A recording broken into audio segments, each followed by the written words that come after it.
Hello everyone, this is Arun Davur. I have secured All India Rank 12 in SSC CPO 2018 examination up to Tier 2. My score is 367 out of 400.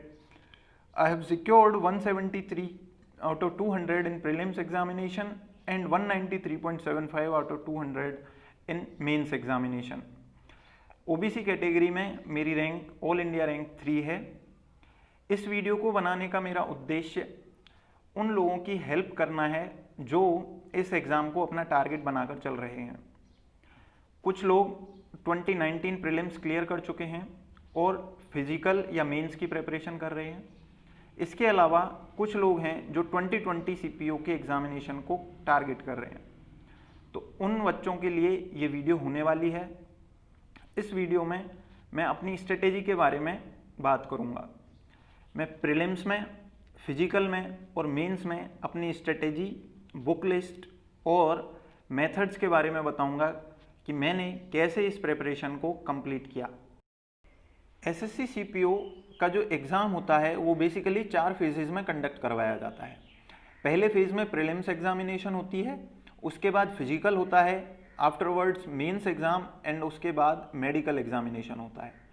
तो सबसे पहली जो चीज़ है इस exam की preparation करने के लिए वो है 4th फेज़।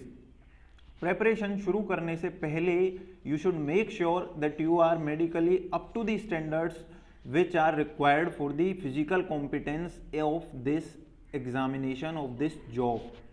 तो सबसे पहले आपको अपना मेडिकल चेकअप करवाना है ताकि ऐसा ना हो कि आपका जो पूरा 1 साल की मेहनत है या इवन इन केस की पेपर डिले हो जाता है तो 2 साल की जो मेहनत होगी आपकी वो पूरी की पूरी बर्बाद हो जाए। सबसे पहले अपने आप का मेडिकल चेकअप आपको करवा लेना है। उसके बाद हम बात करते हैं प्रीलिम्स एग्जामिनेशन और मेंस एग्जामिनेशन की। सबसे पहले प्रीलिम्स एग्जाम के बारे में बात करते हैं। प्रीलिम्स का जो फेज़ होता है, प्रीलिम्स में बेसिकली 2 घंटे का पेपर होता है जिसमें 200 सवाल पूछे जाते हैं और उसमें 50-50 क्वेश्चंस चारों सब्जेक्ट्स जीके, मैथ्स, इंग्लिश और रीजनिंग से पूछे जाते हैं। हम चारों सब्जेक्ट्स के लिए अपनी अलग अलग स्ट्रेटेजी फॉलो करेंगे। वीडियो में आगे जाने से पहले मैं चाहूँगा कि आप एक बार इस पिक्चर को ध्यान से देखें। इस पिक्चर में जो घटना हो रही है वो हमारी स्ट्रेटेजी की, जो मेरी स्ट्रेटेजी है उसकी एक फ़िलॉसफी को एक्सप्लेन करती है बहुत अच्छे तरीके से। जब मैं कोचिंग करने गया था, जो मेरी पहली क्लास हुई थी, उस पहली क्लास में हमें भी इस घटना के बारे में बताया गया था। हमारी जो स्ट्रेटेजी है वो भी बेसिकली इसी पिक्चर के अराउंड घूमने वाली है। तो आप देखेंगे कि एक जो कागज़ है वो सूरज की रोशनी में सालों साल पड़ा रहता है, पर वो इतना गर्म कभी नहीं हो पाता कि उसके अंदर आग लग जाए। पर जैसे ही हम एक लेंस या फिर कोई भी ऐसी चीज़ जिसकी मदद से हम उसकी रोशनी को फोकस कर दें तो उस कागज़ में कुछ ही पलों में आग लग जाती है। तो यही चीज़ हमें भी बताई गई थी कि जिस दिन तुम अपने एफर्ट्स को फोकस कर दोगे तुम भी आग लगा दोगे। स्ट्रेटेजी में अपने एफर्ट्स को फोकस करने का क्या मतलब है? इस चीज़ का यहाँ पर मतलब है कि आप अपनी बुक्स को, अपने मटेरियल को लिमिटेड रखें और अपने सारे एफर्ट्स को उन्हीं बुक्स पर अप्लाई करें। आपको ऐसा नहीं करना है कि कभी इस मटेरियल के पीछे भागे, कभी उसके पीछे भागे, नहीं। हमें अपने जो सारे एफर्ट्स हैं उनको बस एक ही डायरेक्शन में लगाना है, क्योंकि आप जानते हैं कि कोई भी अगर अच्छा मटेरियल है, अच्छा सोर्स ऑफ मटेरियल ले रहे हैं आप, तो वो मटेरियल आपको एग्ज़ाम आसानी से क्रैक करवा देगा। तो बेटर है कि आप इधर उधर भागने के बजाय अपने एफर्ट्स को फोकस करें। अगर आपने अपने एफर्ट्स को फोकस किया तो आप भी आग लगा सकते हैं। सबसे पहले बात कर लेते हैं रीजनिंग सेक्शन की। इस सेक्शन में सबसे पहले आपको ये जान लेना ज़रूरी है कि ये जो सेक्शन है ये एक स्कोरिंग सेक्शन है। यहाँ पर आप ज़्यादा से ज़्यादा मार्क्स स्कोर कर सकते हैं। इस चीज़ के लिए मैंने जो किया था वो था कि मैंने सबसे पहले एक तो अपनी जो कोचिंग में जो मैंने क्लासेस अटेंड करी थी उनको सीरियसली अटेंड किया था। मैंने अच्छे तरीके से जो एग्ज़ाम्स में जो प्रीवियस ईयर क्वेश्चंस थे उनको साथ ही साथ सॉल्व किया था। इसके लिए मैंने पर्टिकुलरली कोई ख़ास तरीके से अपने नोट्स नहीं बनाए थे, बट बेसिकली जो मेन टॉपिक्स होते हैं जैसे कि कैलेंडर्स हो गया, क्लॉक्स हो गया, जिनमें कि बेसिकली हमें प्रॉब्लम आ सकती है, उन टॉपिक्स को लेके नोट्स बनाने की ज़रूरत होती है। अपनी रीजनिंग की स्ट्रेटेजी एक बार समराइज़ किए देता हूँ। सबसे पहले आपको जो सारे टॉपिक्स हैं उनके क्वेश्चन सीधे सॉल्व करने हैं, पढ़ के देखना है, सारे टॉपिक्स को पढ़ना है एक बार, सारे क्वेश्चन सॉल्व करने हैं और प्रीवियस ईयर क्वेश्चंस लगाने हैं। प्रीवियस ईयर क्वेश्चंस लगाने के बाद आपको पता चलेगा, प्रीवियस ईयर के टेस्ट दोगे, पेपर दोगे, तो आपको पता चलेगा कि कौन से टॉपिक्स हैं जिनमें कि आपको प्रॉब्लम आ रही है। जिन टॉपिक्स में आपको प्रॉब्लम आ रही है, सिर्फ उन्हीं टॉपिक्स को आपको किसी टीचर से, यूट्यूब से, ऑनलाइन से देख सकते हैं। और इसी तरीके से मैंने भी किया था। जैसे मुझे कभी कभी लगता था कि मुझे क्लॉक्स एंड कैलेंडर्स में प्रॉब्लम आती है, तो मैं उसके क्वेश्चंस देख लेता था। कभी लगा कि डाइस के क्वेश्चंस यार ऐसे रह गए हैं जिनमें मुझे प्रॉब्लम आती है, तो डाइस के वीडियो देख लिए। तो इस तरीके से हर टेस्ट पेपर के बाद जो मॉक टेस्ट लगाते थे, तो उससे हमें पता चलता रहता था कि कौन कौन से टॉपिक्स वीक रह गए हैं रीजनिंग में, और उनको पढ़ने के बाद हमने अच्छा कर लिया। रीजनिंग की स्ट्रेटेजी इतनी सी है और सिंपल सी। अब बात कर लेते हैं मैथ्स की स्ट्रेटेजी के बारे में। मैथ्स का जो सेक्शन था, इसको करने के लिए जो मटेरियल मैंने सबसे पहले फॉलो किया था, वो मटेरियल है मेरा शुरू से और लास्ट तक मैंने अपनी कोचिंग का जो मटेरियल था, जो मुझे प्रोवाइड कराया गया था, उसको ही फॉलो किया। उसके अलावा मैंने मैथ्स में किसी भी चीज़ को नहीं छुआ। मैं आपको बता देना चाहता हूँ, ये जो हमारी किताबें हैं ये हमें मिली थी, मैंने नियॉन क्लासेस गोपालपुरा से अपनी कोचिंग करी थी। तो सबसे पहला जो राउंड था जिसमें हमने अपनी जो पढ़ाई करी थी मैथ्स की, वो थी बेसिक से। हमने जो सारे सवाल थे उनको बेसिक से सॉल्व करना सीखा। बेसिक से सॉल्व करने के बाद हम ट्राई करते थे कि उन जो सवाल हैं उनमें डिजिट सम, लास्ट डिजिट, डिविजिबिलिटी, इसके अलावा हो गया आपका प्राइम नंबर्स, अप्रोक्सीमेशन, इन मेथड्स को अप्लाई करके हम किसी तरीके से कैलकुलेशन को कम करें। पेपर तो हम यूज़ करते थे, बट हम कैलकुलेशन को धीरे धीरे कम करने की कोशिश करते थे। तो हमारा जो पहला राउंड था उसने हमारा बेसिक तैयार कर दिया। इससे हमारे माइंड में ये पक्का हो गया कि हम सवाल को सॉल्व तो कर सकते हैं, बट अब हमें करना था काम उस चीज़ में अपना टाइम कम करने पे, और वो हो सकता था जब हम इनोवेटिव मेथड्स को अप्लाई करें। उसके लिए जो मेथड्स मैंने आपको बताए उन पे काम करके हमने पहले तो अपनी कैलकुलेशन को कम किया। उसके बाद मैंने इन शीट्स को, मैं आपको बताऊं, देखिए हर क्वेश्चन पे 7-7 बार टिक लगा हुआ है। इन सारे क्वेश्चंस को मैंने 7 बार सोल्व किया था। जैसे जैसे मैं क्वेश्चन को हर बार हर राउंड में सोल्व करता था, एक टिक मार्क लगा देता था, और जो भी क्वेश्चंस इंपॉर्टेंट होते थे जिनमें मुझे प्रॉब्लम आती थी उन पे एक सर्कल मार्क कर देता था, ताकि नेक्स्ट राउंड में जब मैं आऊँ तो मुझे ये नोटिस रहे कि ये जो क्वेश्चन था इसमें मुझे पिछली बार भी प्रॉब्लम आई थी, और अब की बार मैंने इम्प्रोवाइज किया है या नहीं, मेरी प्रेपरेशन का लेवल अप हुआ है या नहीं, ये मुझे पता चले। तो इस तरीके से मैंने इन शीट्स को तब तक सॉल्व किया है जब तक कि मैंने इन शीट्स को बिना पेन उठाए सॉल्व नहीं कर दिया। जी हाँ, लास्ट तक यही आपका लेवल भी होना चाहिए कि आपको शुरू करना है बेसिक से। बेसिक से आप सीखिए, उसके बाद धीरे धीरे कैलकुलेशन के मेथड्स पे काम करें। उसके बाद आपको एक थॉट प्रोसेस डेवलप करना है, और इवन ये अपने आप हो जाएगा जब आप बार बार उन्हीं सवालों को अलग अलग नज़रिए से देखोगे। अलग अलग नज़रिए से देखने के बारे में मेरा क्या मतलब है ये मैं बताऊंगा आपको आगे चल के। तो जब आप बार बार राउंड्स लगाओगे इन क्वेश्चंस को, 7 बार, 8 बार, 9 बार जब आप शीट्स को सॉल्व कर लोगे, तो बेसिकली आपकी जो अंडरस्टैंडिंग है वो बहुत ज़्यादा अच्छी हो जाने वाली है, और आप इन क्वेश्चंस को बिना पेन उठाए तक सॉल्व करने लग जाओगे।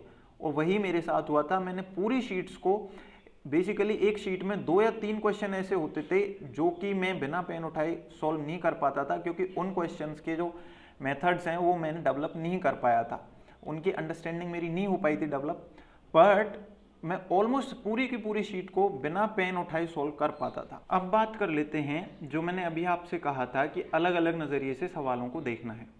देखिए, अगर आपने किसी शीट को सॉल्व किया और आपने पहले परसेंटेज पढ़ा, उसके बाद आपने पढ़ा प्रॉफिट एंड लॉस, तो होगा क्या कि जब आप प्रॉफिट एंड लॉस के क्वेश्चंस को देखोगे तो आपको परसेंटेज के लिए आपका माइंड पहले से सेट हो चुका है, उसको आप सीख चुके हो। और जब आप प्रॉफिट एंड लॉस के क्वेश्चंस पढ़ोगे तो आपका माइंड उनको परसेंटेज के तरीके से देखने की कोशिश करेगा, और यही चीज़ आपका जो माइंड है उसको अलग अलग डायरेक्शंस में काम करने की सहूलियत देती है। इसी से आप वर्सेटाइल बनते हो। तो जब आप परसेंटेज के कॉन्सेप्ट्स को प्रॉफिट एंड लॉस में अप्लाई करोगे तो आपकी एक मेथड डेवलप होगा।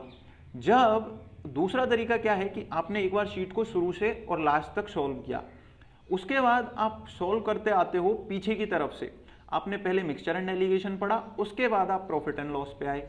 तो अब क्या होगा कि अब आप उन्हीं प्रॉफिट एंड लॉस के क्वेश्चंस को, जिनको आप पहले बेसिक से कर रहे थे, प्रॉफिट एंड लॉस से देख चुके हो, परसेंटेज से देख चुके हो, अब उन्हीं को आप रेशियो एंड प्रपोर्शन के तरीके से देखो। इन सारी बातों में जिस लेवल के बारे में मैंने बात करी है, वो लेवल अगर आपको देखना है तो मैंने डिस्क्रिप्शन में एक लिंक दिया है न्यून क्लासेस का, जहाँ पर सर, जिनसे कि मैंने भी मैथ्स पढ़ी थी, वो क्वेश्चंस को थॉट प्रोसेस से सॉल्व करना दिखा रहे हैं, वो आप देख सकते हैं। इसके अलावा रेमो सर ने 2017 मेंस के क्वेश्चंस को सॉल्व करवाया है, आप उनको देख सकते हैं, उसका भी मैं लिंक नीचे डिस्क्रिप्शन में दे दूंगा। वहाँ पर भी वो क्वेश्चंस को थॉट प्रोसेस से सॉल्व करने के ऊपर काम करते हैं। तो ये जो तरीका है, ये बेसिकली आपका जो डर है मैथ्स का, उसको हटा देता है। जहाँ पर हर कोई बेसिक से सॉल्व करने के पीछे भाग रहा होता है फास्ट करने के लिए, वहाँ पर आप इस लेवल पे होते हो कि आप पेन तक नहीं उठा रहे हो, आप सवालों को देखते ही आपको पता चल रहा है कि मैं इसको इस तरीके से सॉल्व कर सकता हूँ, इस तरीके से और इस तरीके से भी। तो यहीं पर आपको दूसरों से एडवांटेज मिल जाता है, आप कॉन्फिडेंट हो जाते हो। इसी समय अब हम बात कर लेते हैं एडवांस मैथ्स में थॉट प्रोसेस के बारे में। जनरली होता क्या है कि अर्थमेटिक एक ऐसा सेक्शन है जिसमें कि बच्चे आसानी से तो नहीं कहूँगा, पर फिर भी थोड़ा मेहनत करके सीख पाते हैं कि कैसे विजुअलाइज किया जाए। बट थॉट प्रोसेस का जो एप्लीकेशन है, उसको एडवांस मैथ्स में लगा पाना बड़ा ही टिपिकल लगता है बच्चों को। इसके लिए आपको 2017 के जो मेंस के सॉल्यूशन हैं रेमो सर के, उनको आप एक बार देखिएगा तो आपको समझ में आएगा कि एडवांस मैथ्स में कैसे थॉट प्रोसेस अप्लाई होता है। यहाँ पर आप कुछ स्टैंडर्ड रिजल्ट्स को याद रख के आप आसानी से अपनी कैलकुलेशन को हटा सकते हो, इवन विजुअलाइज करना सीख जाओगे आप धीरे धीरे। जैसे कि आप याद रख सकते हैं कि 7 रेडियस का जो एक सर्कल होता है, उसका एरिया 154 होगा। इसके अलावा आप जो रख सकते हो, इसका अगर पेरीमीटर देखोगे आप, तो वो भी एक स्टैंडर्ड फिक्स रहता है। इस तरीके से अगर आप थोड़ी से छोटी सी चीज़ों को याद रखते हो तो आपकी कैलकुलेशन अवॉइड हो जाती है और फिर थॉट प्रोसेस धीरे धीरे स्टार्ट हो जाता है। तो इस तरीके को अप्लाई करके आप मैथ्स में इतने कॉन्फिडेंट हो जाओगे कि आप सीपीओ के प्रीलिम्स एग्जामिनेशन में 100% 45 प्लस स्कोर कर पाओगे, क्योंकि इसका जो एग्जाम का पेपर का लेवल है, उससे आप बहुत हाई लेवल पे प्रिपेयर हो जाने वाले हो। अब मैं एक बार अपनी मैथ्स की स्ट्रेटेजी आपके लिए समराइज कर देता हूँ। सबसे पहली चीज़, मैंने जो अपना मटेरियल है उसको फोकस्ड रखा, उसी मटेरियल पे मेहनत करी मैंने बार बार, ना कि मैं अलग अलग मटेरियल के पीछे भागा। सबसे पहली चीज़। दूसरी चीज़ थी कि मैंने टॉपिक्स जो थे उनको बेसिक से सोल्व किया, फिर अपनी कैलकुलेशन पे काम किया, धीरे धीरे नए मेथड्स अप्लाई किए और शीट्स को मैं तब तक सोल्व करता रहा जब तक कि मैंने उनको थॉट प्रोसेस से सोल्व करना नहीं सीख लिया।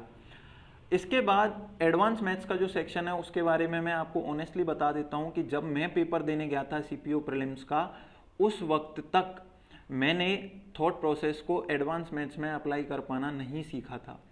फिर भी मैं 49 स्कोर कर पाया था आउट ऑफ 50, जबकि एक क्वेश्चन गलत था। तो मैं पूरे क्वेश्चंस को सॉल्व कर पाया क्योंकि अरिथमेटिक का जो सेक्शन था उसमें मैंने बहुत ज़्यादा टाइम बचा लिया था।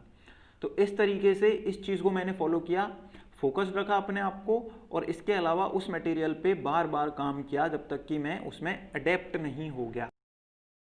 अब लगे हाथों मैं एक कॉमन से डाउट के बारे में भी आपसे बात कर लेता हूँ, जो एस्पिरेंट्स के मन में हमेशा बना रहता है, वो है हार्ड क्वेश्चन से रिलेटेड।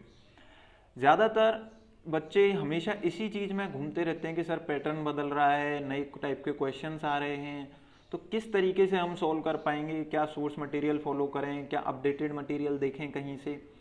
तो देखिए, इस बारे में what's my take on this, I will tell you frankly. Actual में होता क्या है कि हर तरीके के जो क्वेश्चंस हैं वो एसएससी कभी ना कभी पूछ चुका है या फिर उनको हल्का सा मॉडिफाई करके पूछता है। अगर आपकी जो मैथ्स की ओवरऑल स्ट्रेटेजी है, आपकी जो प्रेपरेशन है वो बहुत अच्छी है, तो आप हमेशा अपने लिए इतना टाइम पेपर ख़त्म होने पर बचा लेते हो कि आप उन क्वेश्चंस को बेसिक से सोल्व कर पाओ जो नए वाले आते हैं। हमेशा ऐसे ही हुआ है। आप देखिए, जब 2017 का पेपर हुआ था तो किसी को नहीं पता था कि पेपर ऐसा आने वाला है। बच्चों ने 2016 के लेवल से तैयारी करी, फिर भी बच्चे 200 आउट ऑफ 200 स्कोर करके आए हैं। कैसे? यही तरीका है कि आपकी जो क्वेश्चंस पे पकड़ है, आपके जो मेथड्स हैं वो बहुत एडवांस हो चुके हैं और वो बच्चे पेपर में भी बेसिक से ही सॉल्व करते हैं। इवन मैं अपना बता देता हूँ, मैंने भी इसी तरीके से सॉल्व किया है। आपको जो नए क्वेश्चंस आने वाले हैं उनको बेसिक से सॉल्व करना है, इसके अलावा और कोई तरीका नहीं है, क्योंकि पेपर में यही होने वाला है। पेपर में इसके अलावा कोई चीज़ काम नहीं करेगी। आप चाहे कितना भी नई चीज़ों के पीछे भाग लीजिए, इससे होगा क्या, आपका फोकस खराब हो जाएगा, आपका लेंस खराब हो जाएगा, और लेंस खराब हो गया तो आप आग लगाने से चूक सकते हो।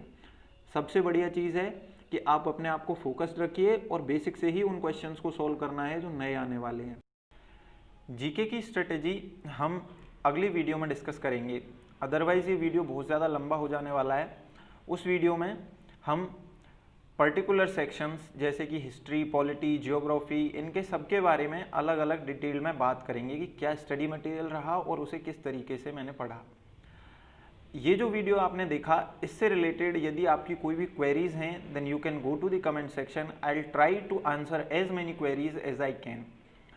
Now I thank you all. Thank you very much. If you like the video, please like and subscribe the channel.